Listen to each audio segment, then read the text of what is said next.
Bago natin simulan ang part 32, nais ko munang magpasalamat ng taos puso sa walang sawang suporta na ibinibigay ninyo sa ating YouTube channel. Sa mga nagustuhan ang ating video, huwag kalimutan mag-subscribe at i-click ang notification bell upang maging updated sa mga susunod pang video na ating gagawin. Napabuntong hininga ang ating bida at nagsimulang magsalita upang kalmihin ang kanyang kapatid. May ilang tao, kahit na mukhang halimaw sa panlabas, ang puso nila ay nananatiling katulad ng sa minamahal kong nakababatang kapatid, hindi ba? At narito ako ngayon, may mga tao naman, kahit mukhang normal, pero sa loob ay walang pinagkaiba sa mga halimaw. Pero ito na ako, tignan mo ako, isa na akong halimaw. Hindi mo ba nakikita, kuya?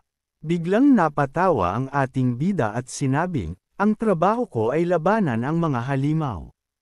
Kaya madali kong malalaman kung ito ba ay masama o mabuti. Magtiwala ka, dahil alam ko kung ano ang tunay na halimaw, kaysa sa maganda kong kapatid. Kaya huwag ka nang mag-alala. Ngunit bigla na lang napatingin ang ating bida sa isang gilid ng dungeon. At nakita ng ating bida ang mga nakakalat na katawan ng mga halimaw, kaya't napasabi siya sa kanyang kapatid, ikaw ba ang gumawa ng lahat ng ito? Napatingin ang kanyang kapatid kung saan tumingin ang kanyang kuya at nagulat din siya sa mga nagawa niyang ito. Kaya inulit ng ating bida ang tanong sa kanyang kapatid, ikaw ba ang may gawa ng lahat ng ito? Napahawak na lang bigla ang kanyang kapatid sa kanyang ulo at sinabing, siguro, nagawa ko yan nung nagpalit ako ng anyo bilang isang teddy bear. Bigla na lang kinabahan ang batang babae at naalala ang nangyari nung hawak siya ng halimaw sa huling sandali. Nagdasal siya na sana hindi na siya maging pabigat sa ating bida. Bigla na lang siyang nagbago at naging halimaw, at isang hampas lang ang ginawa niya, at namatay ang lahat ng halimaw. Hindi makapaniwala ang ating bida sa nagawa ng kanyang kapatid. Sa unang gamit pa lang niya ng kanyang abilidad, nagawa na niyang talunin ang malalakas na halimaw. Habang nag-uusap sila ng kanyang kapatid, bigla na lang may nangyaring kakaiba sa kanyang kamay. Dahan-dahan itong naglalaho sa liwanag, at nagtataka ang batang babae kung ano ang nangyayari sa kanyang kamay. At sa parehong oras, bigla na lang lumabas ang magandang kapatid ng ating bida mula sa kawalan. Makikita natin ang magandang itsura ng kanyang kapatid habang unti-unting bumabagsak mula sa kanyang pagbabalik sa pagiging isang tao. Habang nakaupo at unti-unting nawawala ang mga liwanag sa paligid ng batang babae, napatanong siya sa sarili kung siya ba ay nakabalik na sa kanyang dating anyo at lumapit ang ating bida sa kanyang kapatid. Hinawakan ito sa likod at sinabing, ang spell ng pagbabago ay gumagamit ng mana. Kapag naubos ang mana mo, natural lang na babalik ka sa tunay mong anyo. Kaya hindi talaga halimaw si Xiaozhou, isang abilidad lang ito. Kung magpapalit ka ng anyo at maging oso, makakalakad ka ng malaya. Yan ang kapangyarihan na nakuha mo mula sa pagiging Euro shapeshifter. Kaya huwag ka nang mag-alala. Naiintindihan mo ba habang buhat-buhat ito ng ating bida sa kanyang mga kamay? Muli niyang sinabi, binabati kita, isa ka na ring job changer, isang taong kayang tumayo sa sariling mga paa. Dahil sa pagbati ng kanyang kuya, kuminang ang mga mata ng batang babae sa sobrang saya at sinabi niya sa kanyang kuya, kung ganon, maaari rin ba akong maging katulad ng aking malakas na kapatid dahil sa narinig ng ating bida mula sa kanyang kapatid? Napasipol na lang siya at awkward na sinabing, syempre naman, hindi kita papayagang pumasok sa loob ng mga dungeon. Hindi ko papayagang pumasok ang aking magandang kapatid dito, at hindi ko alam kung ano ang maaaring mangyari kung mapahamak ka man sa loob ng mga dungeon. Biglang may naalala ang batang kapatid at tinanong siya, meron ka bang nakasalubong na ibang tao bago ka makapunta dito sa akin? Seryosong tinignan ng ating bida ang kanyang batang kapatid at tinanong, sino ba ang tinutukoy mo?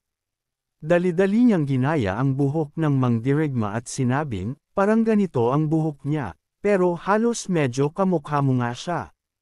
Kaya habang nagtatanong ang batang babae, isinakay na siya ng ating bida sa kanyang wheelchair. Ngunit nagsalita ulit ang batang babae at sinabing, isang taong medyo kamukha mo. Sinabi niya na gusto kanyang makilala ng personal dahil pakiramdam niya, may pagkakapareho kayo. Sinabi niya, sigurado akong kasing hirap niyang patayin gaya ko, dahil malakas daw ako. Awkward na sagot ng ating bida, ganon ba? Aba, sana pala nakilala ko rin siya at makikita na natin ang ating bida habang tinutulak ang kanyang kapatid palabas ng portal, at napasabi siya sa sarili. Hindi siya ang tipong taong makakasundo sa loob ng mga bagay-bagay sa loob ng dungeon at makikita natin ang pagsikat ng araw sa madumi at sira-sirang gusali. Habang masarap ang tulog ng ating bida, bigla na lang tumunog ang kanyang cellphone. Dali-dali niyang inabot at sinagot ang tawag. Helyo, bigla na lang may galit na nagsalita at sinabing, "Ay Ching, isang araw ka nang hindi nagpapakita sa akin." Padagdag pa ng sermon sa ating bida, simula noong trabaho natin sa pamilihang bayan, hindi nakita muling nakita. Meron pang nagsabi sa akin na nagdesisyon ka raw mag-solo kasama yung mga taong mula sa Blood Oath. Ang kapal mo, hindi mo man lang ako in-update sa mga ginagawa mo, nagdesisyon ka ng mag-isa. Napasabi na lang ang ating bida sa kanyang kausap, pasensya na, Tio. Talagang kailangan ko ng pera, kaya kailangan kong maghanap ng trabahong mabilis kumita. Nagtanong ulit ang kanyang kausap, kung ganon, pareho pa rin ba ang trabaho mo? Sumagot naman ang ating bida, opo, ganun pa rin ang trabaho ko. Scavenger. At sumigaw na naman ang kausap nito sa cellphone at sinabing, masyado ka pang bata at wala pang karanasan. Nag-aalala ako para sa kaligtasan mo. Pero dahil may bago ka ng trabaho, hindi ko na kailangang mag-alala. Mag-ingat ka palagi dahil umaasa sa'yo ang kapatid mo. Sumagot ang ating bida, naiintindihan ko, Tio. Salamat sa pag-aalala. At sa pagbaba ng tawag, may napansin siya sa kanyang phone. Kasabay nito ang paglaki ng kanyang mga mata at ang pagtulo ng pawis sa kanyang pisngi. Habang tinatitigan niya ang message sa kanyang phone, nakita niyang may natanggap siyang pera mula kay Miss Liu Xingran. May nakalagay na 2,400,000. At napasabi na lang ang ating bida sa sarili, tulad ng inaasahan ko, sa mga kilala at may mataas na katungkulan, sigurado akong madali lang ang mga pagbebenta ng mamahaling item para sa kanya at meron pang dumating na message, kaya dali-dali niyang pinindot upang mabasa ang laman. At pahabol pa nito sa ating bida na huwag niyang kalimutan pasalamatan siya. Dahil sa pangalan ni Liu Xingran, madali lang niyang nabenta ang mga gamit ng walang problema. Ngunit hindi pinansin ng ating bida ang sinabi sa kanya, at muli siyang tumingin sa pera na natanggap, napasabi na lang siya, sobrang daming zero. At seryosong napasabi ang ating bida, naibanto ko na ang lahat ng nakuha ko sa huling pagsalakay ko sa abis gamit ang pangalan ni Liu Xingran. Sikat naman siya, kaya walang magdududa sa pinagmulan at tunay na halaga ng mga gamit. Pero laking tulong ang nagawa niya sa akin, dahil kung hindi dahil sa kanya, baka mas mababang halaga ko lang ito nabenta, at pahirapan pa, dahil isa lang akong scavenger. Bumalik tayo kahapon ng gabi kung saan pumunta ang ating bida. Makikita natin ang nagtatayugang mga gusali. Inilabas ng ating bida ang kanyang mga nakuwang kagamitan mula sa dungeon. Nagtatakang tanong ni Miss Liu Xingran sa ating bida, saan ka pumunta at bumalik kang may sobrang daming magagandang kagamitan? Sumagot naman ang ating bida, pumunta lang ako sa abyss para mag-scavenge ng mga basura, at hindi ko akalain na ganito karami ang makukuha ko.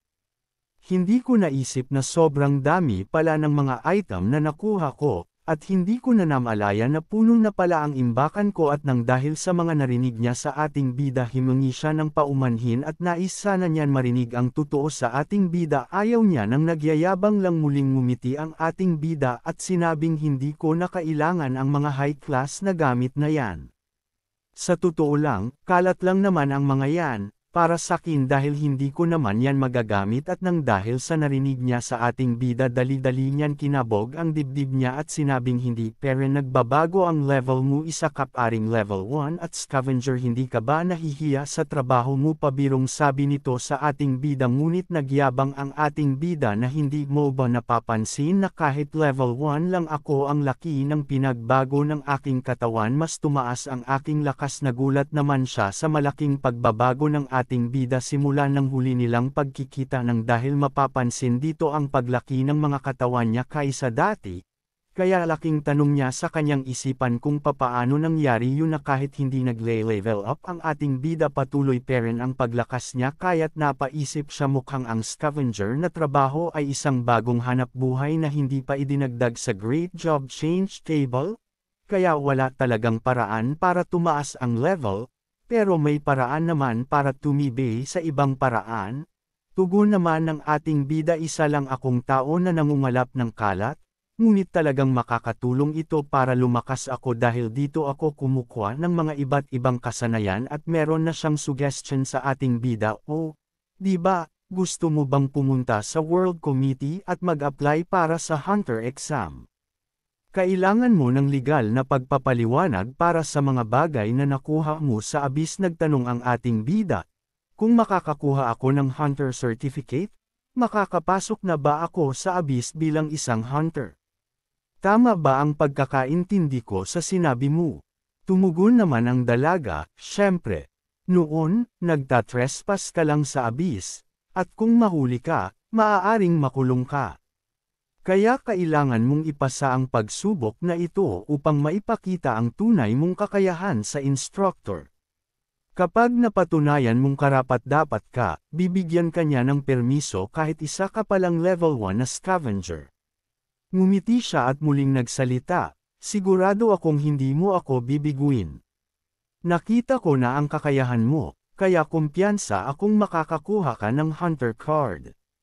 At pabiro niyang idinugtong, kung kapit lang naman ang kailangan mo para maaprubahan ang Hunter license mo, hindi mo na kailangang lumayo para humingi ng tulong. Sagot kita mula ulo hanggang paa, kaya sigurado akong magtatagumpay ka sa pagkuha ng Hunter Certificate. Pabirong nagtanong ang ating bida, sigurado ka ba? Mula ulo hanggang paa, sagot mo ako. Tumugon naman ang dalaga gamit ang kanyang hinlalaki, sabay kindat. Agad na inutusan ng dalaga ang kanyang butler, ibenta mo ang lahat ng item at sabihin mo na ako ang nakakuha ng mga ito. Mabilis namang tumugon ang butler, masusunod, madam. Habang mag-isa, napabulong ang dalaga sa sarili, malaki ang naitulong mo sa akin, kaya tama lang sigurong suklian kita ng tulong. At sigurado akong, dahil dito, magkakaroon ka rin ng utang na loob sa akin. Sabay ngiti ng dalaga, na may halong lihim na kislap sa kanyang mga mata. Tumayo na ang ating bida mula sa kanyang higaan, napakamot sa ulo, at napabulong, parang may utang na loob ako sa kanya. Bigla siyang nagulat sa kanyang nakita. Napatingin siya sa isang kahon ng delivery at napatanong sa sarili, bakit may delivery box dito? Pagbukas ng pinto, agad bumungad ang kanyang magandang kapatid at nagsabi, Kuya, wala ka namang kusina sa bahay mo. Kaya hindi na ako nakapagluto, nag-order na lang ako para may makain ka ngayong umaga. Sana magustuhan mo ang fishball. Napatingin ang ating bida sa kanya at nagtanong, bakit ang aga mo namang nagising? Ngumiti ang kanyang kapatid at sumagot, syempre, kuya. Unang araw ko dito, tapos maghihiga lang ako buong maghapon. Nakaka-boring naman kung gaano euro tatak pangalakal en lang gagawin ko sa buong araw na euro ta. Habang kumakain si Kate Shing, bigla siyang napatigil at nagtanong sa kanyang kapatid, kamusta naman ang hita at paa mo? Tugon naman ng dalaga, simula kahapon, sinubukan kong igalaw-galaw ng paunti-unti ang mga paa ko para masanay ito Euro broken bar para makatayo na ulit ako. Sabay tayong mula sa wheelchair, ngumiti siya at nagsabing, tignan mo, kuya. Kaya ko nang tumayo ng mag-isa. Sa sobrang pagkabigla ng ating bida, muntik na niyang mailuwa ang kinakain. Napasigaw siya, paano mo nagawa? Euro yan sa loob lang ng isang gabi. Habang nakikita natin ang bahagyang panginginig ng mga hita ng dalaga kahapon, takot ako na baka kapag nagbago ako ng anyo bilang isang oso, masira ko ang bahay mo. Kaya sinubukan kong mag-practice ng magic upang matutunan ko ang mana control. Ginamit ko ito sa aking mga tuhod para makagalaw ng mas maayos, at para na rin mabawasan ang pag-aalala mo sa akin. Agad namang sinabi ng ating bida sa kanyang kapatid, huwag mong masyadong pilitin ang sarili mo. Baka mas mapahamak ka lang. At huwag mong kalimutan, nandito lang ako. Hindi kita pababayaan, kaya dahan-dahan lang, ha? Ngumiti ang dalaga at tumango, naiintindihan ko, kuya. Susubukan kong sundin ang payo mo. Naniniwala akong makakatayo din ako sa tamang panahon, kaya hindi ko dapat puwersahin ang sarili ko. Habang sinusuot ng ating bida ang kanyang jacket, muling nagsalita siya, magaling. Naiintindihan mo ako, huwag ka lang magmadali, sigurado akong makakatayo ka rin. Nagtanong ulit ang dalaga, kuya, saan ka pupunta? May kailangan lang akong gawin. Babalik din ako mamaya. Sagot ng bida. Muli siyang tinanong ng kanyang kapatid, ngayon sa mahinhin na tinig, anong kailangan mong gawin? Hindi ba Sabado ngayon? Paano ka nagkaroon ng trabaho? Ngumiti ang ating bida at sinabing, kailangan ko pang magtrabaho, kahit sa weekend. At sa isang iglap, isinaranan niya ang pinto, iniwan ang kanyang kapatid na nagtataka. Naiinis na tanong ng dalaga sa sarili, babae ba ang kikitain niya? Girlfriend niya ba? Nakakainis. Bakit kasi hindi niya ipaliwanag ng maayos sa akin? Samantala makikita natin ang ating bida na nakatayo sa harapan ng isang mataas na gusali, tinitingnan ng mahaba at siksik ang pila ng mga tao sa labas nito. Sa ibaba ng gusali, makikita rin natin ang mga hunters na naghihintay upang makakuha ng kanilang mga certificate Euro, ang magiging susi upang maging tunay silang hunter. Napabulong ang ating bida, bakit ang daming tao na kumukuha ng hunter license? Bigla na lang may nagsalita mula sa kanyang likuran, nandito ka ba para kumuha ng hunter exam? Anong hunting team ang gusto mong salihan?